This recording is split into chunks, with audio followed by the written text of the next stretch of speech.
안녕하세요. 자유이튜브입니다. 오늘은 불을 거머쥘 기회 4차 산업혁명 버블의 조건이라는 제목으로 한번 이야기를 해볼까 합니다. 자, 지금 한창 미국과 중국의 무역전쟁이 진행되고 있는데요. 자, 우리는 어떻게 무역전쟁이 진행될지를 한번 생각해보고 여기에 대해서 대비를 해야 됩니다. 그래야만 나중에 찾아올 4차 산업혁명 버블 속에서 불을 취할 수 있을 거라고 생각을 합니다. 본격적으로 영상을 감상하시기 전에 좋아요 버튼과 구독 버튼 눌러주시면 감사하겠습니다. 자, 미국과 중국 더 이상 무역전쟁이 아니다. 자, 무역전쟁은 표면적인 이유였을 뿐입니다. 단지 명분이었다는 거죠. 자, 그래서 제가 예전 영상에서 무역전쟁이라 쓰고 패권 다툼이라고 읽는다라고 이야기를 했습니다. 무역전쟁이라는 이름으로 시작된 미국과 전쟁의 싸움이 지금 테크 전쟁으로 비화되고 있습니다. 자, 그리고 나서 이 다음에는 금융전쟁이 나타날 거라는 예상을 하고 있는데요. 현재 테크 전쟁의 과정에 와 있다. 자, 이 점을 기억할 필요가 있습니다. 자, 그러면 버블은 언제 올 것이냐? 버블은 바로 금융전쟁 시기에 오지 않을까? 자, 이런 생각을 하는데요. 금융전쟁 시기에는 미국의 자본이 대량으로 침투할 것이라는 예상을 하고 있기 때문에 이때 버블이 올 겁니다. 자, 그렇기 때문에 우리는 지금 이 테크 전쟁이 어떻게 전개되고 미국의 의도가 무엇일지를 생각해 보는 게 중요하다고 할 수 있습니다. 자, 그래서 지금 미국은 금융전쟁을 위한 사전 작업을 하고 있다라고 생각이 되고요. 자, 미국은 중국에게 무엇을 선물할 것이냐? 바로 잃어버릴 30년을 선물할 것이다. 자, 이런 생각을 하고 있습니다. 자, 그렇다면은 과거 일본의 사례를 한번 알아둘 필요가 있는데요. 자, 일본의 사례를 이야기하기에는 시간이 너무 오래 걸리기 때문에 다음번에 제가 한번 다뤄보도록 하겠습니다. 자, 오늘은 미국이 중국의 양털 깎기를 위해서 어떤 준비를 하고 있고 그것이 과연 어떻게 전개될 것인가에 대해서 집중적으로 이야기를 해보겠습니다. 현재 미국은 중국 IT 기업 죽이기에 적극적으로 나서고 있습니다. 자, 그러면서 화웨이를 집중 공격하고 있는데요. 자, 이 화웨이를 미국이 집중 공격하는 이유는 다른 중국 기업들과는 화웨이가 다르기 때문입니다. 자, 미국의 IT 기업들이 중국 시장 침투와 동시에 글로벌 시장을 장악하기 위해서는 바로 이 화웨이를 먼저 죽여야 된다는 겁니다. 4차 산업혁명 주도권을 잡기 위한 포석이라고 할 수가 있습니다. 제가 아까 전에 일본의 사례를 알 필요가 있다고 했는데요. 과거 일본에 대해서도 미국은 IT 기업들에 대한 공격을 단행했습니다. 그리고 일본의 IT 산업이 미국을 넘어서지 못하고 쓰러지는 그런 계기가 되었는데요. 지금 중국을 대상으로 미국이 비슷한 움직임을 보이고 있다는 점 우리가 기억을 해야 될 것입니다. 자, 그러면서 미국이 중국에 무엇을 요구하고 있는가 다시 한번 복습하겠습니다. 여러 가지 사항들이 있지만 그 중에서도 핵심적인 것은 바로 지적재산권 보호가 있고요. 그 다음에 기술 이전 강요 금지가 있습니다. 그리고 중국 정부의 불법적인 보조금 지급 및 축소가 있고요. 그리고 중국의 금융시장 개방이 있습니다. 자, 결국 이 지적재산권 보호와 기술 이전 강요 금지는 미국의 IT 기업들이 중국에 진출했을 때를 대비한 것이고요. 그리고 중국 정부의 불법적인 보조금 지급도 제조 2025 중국의 산업 전략을 무력화시키기 위한 하나의 방편이라고 할 수가 있습니다. 그리고 궁극적으로 중국의 양털 깎기를 진행하기 위해서 바로 금융시장 개방을 요구하고 있는 것이죠. 자, 중국은 이러한 모든 사실들을 과거를 통해서 학습한 상태이기 때문에 호락호락하게 미국의 요구에 응하지 않고 있고 미국 역시 빠른 시일 내에 무역 협상을 타결할 의도가 없음을 밝히고 있습니다. 자, 그렇다면은 미국이 왜 화웨이를 꼭 죽이고 가야 되느냐? 자, 바로 여기서 우리는 미국의 중국에 대한 지적재산권 보호 요구를 한번 눈여겨볼 필요가 있는데요. 금융시장 개방과 함께 지적재산권 보호를 요구하게 되면 대다수 중국 기업들은 아웃입니다. 우리가 중국을 뭐라고 부릅니까? 바로 짝퉁의 천국이라고 부르죠. 카피캣의 천국입니다. 그렇기 때문에 중국은 외국 기업들의 여러 가지 기술들을 모방을 해서 중국 내에서 많이 판매를 하고 거기에 따라 수익을 올리고 있습니다. 그런데 금융시장이 개방되고 지적재산권 보호가 걸리게 되면은 그런 기업들이 상당히 타격을 입을 수밖에 없습니다. 자, 그런데 한 가지 중요한 점은 이 화웨이는 지적재산권 문제에서 크게 해당 사항이 없다는 겁니다. 지적재산권에 대해서 큰 문제가 없기 때문에 지금 글로벌 시장에 적극적으로 진출하고 있기도 하고요. 미국 시장에서도 많은 양의 스마트폰이 팔렸습니다. 자, 그러면 하웨이가 특허를 얼마나 출원을 했느냐를 한번 살펴보면 놀랄 정도로 많은 양의 특허 출원을 했다는 것을 알 수 있습니다. 자, 2015년의 경우 하웨이는 국제 특허 출원 순위에서 1위를 차지했습니다. 무려 3,898건이었는데요. 2위인 퀄컴에 비해서 약 1,400건 이상 많은 특허를 출원했습니다. 자, 2016년에는 하웨이가 3,692건을 출원하면서 2위를 차지했는데요. 자, 이때 1위는 ZTE로 4,123건을 차지했습니다. 둘 다 중국 기업이라는 걸 확인할 수 있고요. 자, 2017년에는 또 하웨이가 1위를 차지했는데 무려 4,000건이나 특허를 출원했습니다. 자, 삼성은 이때 8위를 차지했고요. 자, 2018년에도 하웨이는 또다시 1위를 차지했습니다. 이때는 무려 5,400건이나 특허를 출원하면서 퀄컴과 ZTE,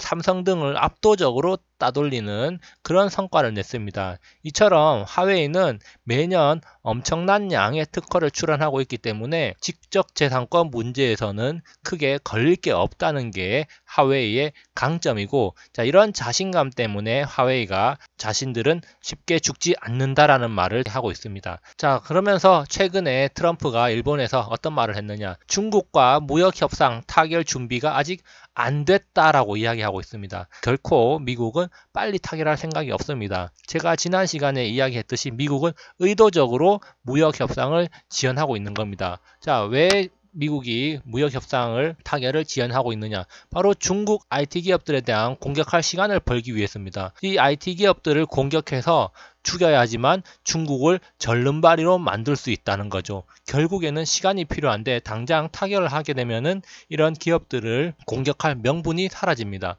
그렇기 때문에 미국으로서는 가능한 한 미국이 이익을 보는 선까지 협상을 끌고 나갈 가능성이 높고요. 종국에는 이 과정에서 중국의 테크 기업들이 큰 타격을 받지 않을까 이런 생각을 하게 됩니다. 자, 그래서 지금 해외에서 영향력을 키워나가고 있는 중국 기업들 몇 개를 제가 뽑아봤는데요. 일단 하웨이가 지금 당하고 있고요. 자, ZTE 같은 경우도 이미 미국에 한 차례 당했습니다. 자, 그리고 DJI도 지금 제재 대상에 올라가 있죠. 그 다음에 최근에 하이크비전에 대한 제재를 추진할 거라는 이야기를 했습니다. 자, 그러면 남아있는 기업들 바로 비아디 전기차 기업이죠.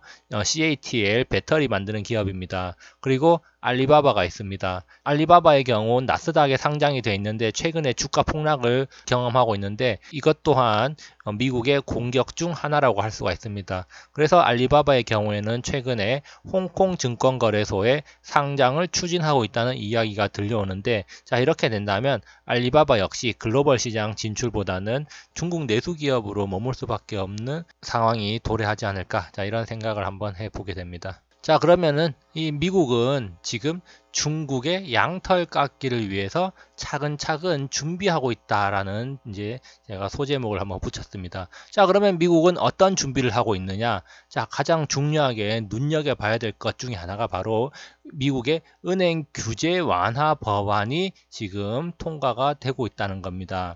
자, 바로 도드 프랭크법 개정안이라고 이제 알려져 있는데요. 자, 이 법은 금융위기 이후에 미국 은행들의 규제를 강화한 건데요. 자, 이 은행들에 대한 규제를 강화했던 것을 다시 완화시키는 거죠. 자, 그렇기 때문에 거대 금융자본들에게 있어서 이 도드-프랭크법 개정안은 중요하면서도 많은 이익을 취할 수 있도록 하는 법입니다. 자, 그렇기 때문에 미리 사전적으로 거대 금융자본들이 움직일 수 있는 길을 터줌으로 인해서 중국 침투 준비를 하고 있는 것이 아닌가, 자, 이런 생각을 하게 되고요. 기업 주기를 하기 위해서 시간을 벌고 있다는 거 우리가 앞서서 확인을 했습니다.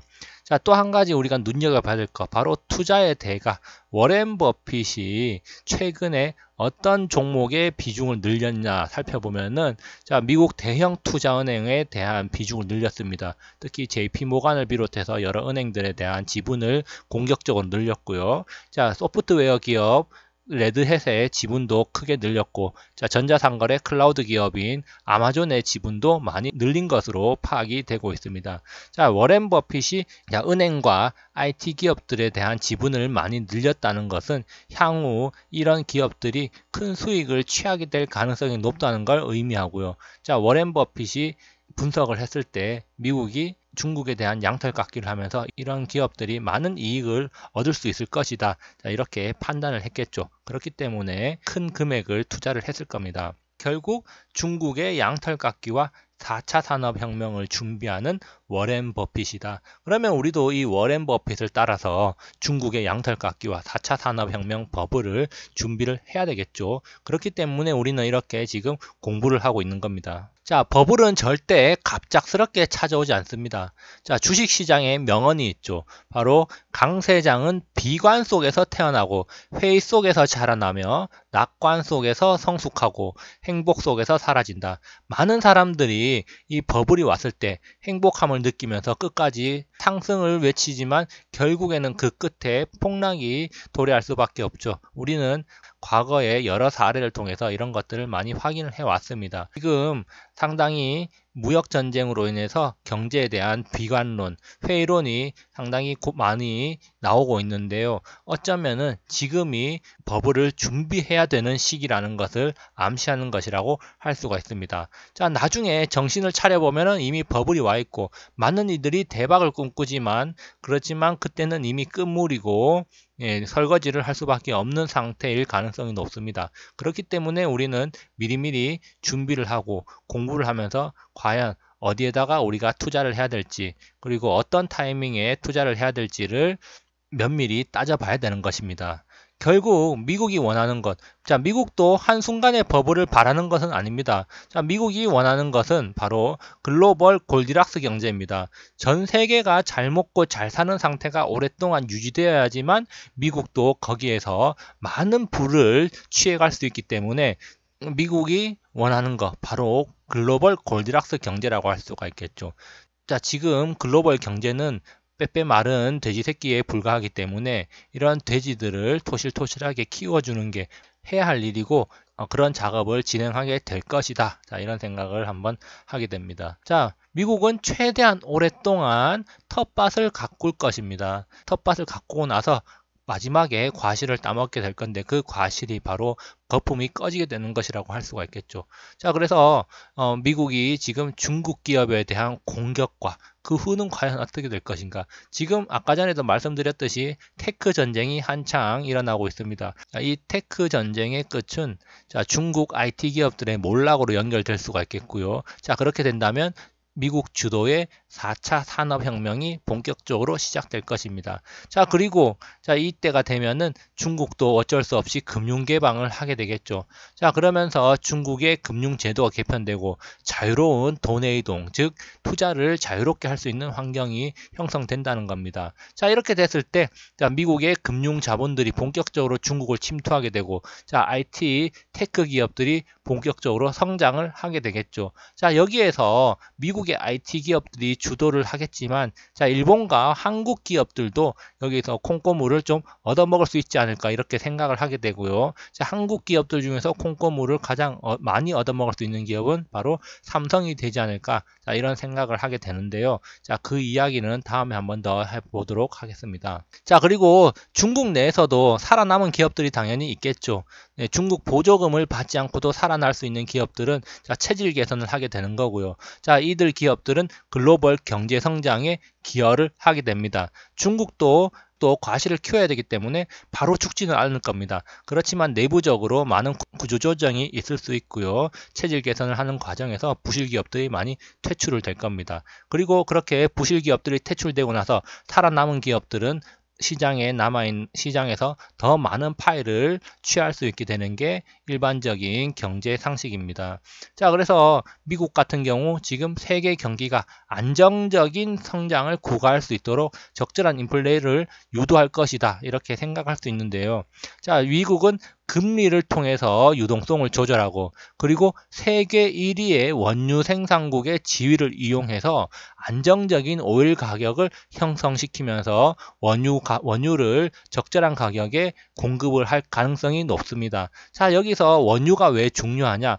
원유, 기름은 전 세계 인플레이션을 결정하는 원자재입니다. 그렇기 때문에 이 원유 가격이 오르거나 내리거나에 따라서 세계 경제의 기복이 심해질 수가 있는데, 자, 이런 오일의 가격을 안정적으로 공급함으로 인해 가지고 전 세계 경제가 안정적으로 성장을 구가할 수 있도록 하는 그 바탕이 되는 것이죠. 자, 그래서 결국은 미국은 전 세계 경제를 골디락스 경제로 만드는 것이 목적일 것이다 라고 우리가 한번 생각해 볼 수 있고요. 자, 두 번째로는 패권에 도전하는 중국을 쓰러뜨리는 것이 또 하나의 목적입니다. 자, 이런 과정에서 미국은 오랫동안 해왔듯이 소비 국가의 역할을 충실히 할 거고요. 그리고 에너지 생산 수출 국가로서 글로벌 인플레 안정을 유도하게 될 것입니다. 자, 그러면서 지금 무역전쟁을 빌미로 중국 외다리 만들기 작업에 들어가 있는데요. 자, 이 작업이 끝나고 나면은 바로 중국과 글로벌 경기 살찌우기로 들어가지 않을까. 자, 이런 생각을 해봅니다. 이 살찌우기 단계는 바로 미국의 금융 자본들이 중국으로 침투를 해서 중국 자산들에 투자를 하는 것이고, 중국 내에서도 살아남은 기업들이 중국 내수 시장을 살리면서 중국 내수 시장과 글로벌 제조업체로서의 역할을 하면서 글로벌 경기 성장에 중요한 역할을 하게 되는 상태를 말하는 겁니다. 자, 그리고 나서 어느 정도 파이가 커지고 나면은 바로 2차 공격을 하지 않을까, 이런 생각을 드는데요. 자, 이 2차 공격은 아마도 금융을 통해서 될 가능성이 높고, 중국이 이때 쓰러지면은 바로 잃어버릴 30년이 도래하지 않을까. 자, 이렇게 생각을 합니다. 자, 그렇기 때문에 우리는 옆에 바짝 붙어서 버블장이 오면은 한몫 챙겨서 나와야 됩니다. 자, 버블장이 끝나갈 때까지 못 나온다. 거기에 갇혀버리면 우리는 그냥 바로 침몰하게 되는 겁니다. 그동안 돈도 못 벌고 그냥 있는 돈 다 날리는 경우가 생길 수가 있습니다. 자, 그렇기 때문에 우리가 계속 상황을 주시하면서 공부를 해야 되는 겁니다. 언제 버블이 찾아올지 아무도 모릅니다. 지금부터 벌써 버블이 시작된 걸 수도 있습니다. 그렇지만 상황을 면밀히 주시하다 보면 언제쯤 그 버블의 끝이구나, 이 정도는 알 수가 있고, 그래서 적절하게 버블에서 빠져나올 수가 있는 것이죠. 언제 들어가는 게 중요한 게 아니라 언제 빠져나올지 아는 게 중요합니다. 그렇기 때문에 우리는 항상 상황을 주시하면서 계속 공부를 해야 된다고 제가 누누이 강조하고 있습니다. 자, 그래서 오늘은 여기까지 해서 버블의 조건에 대해서 한번 이야기를 해봤고요. 항상 즐거운 하루 보내시기 바랍니다. 감사합니다.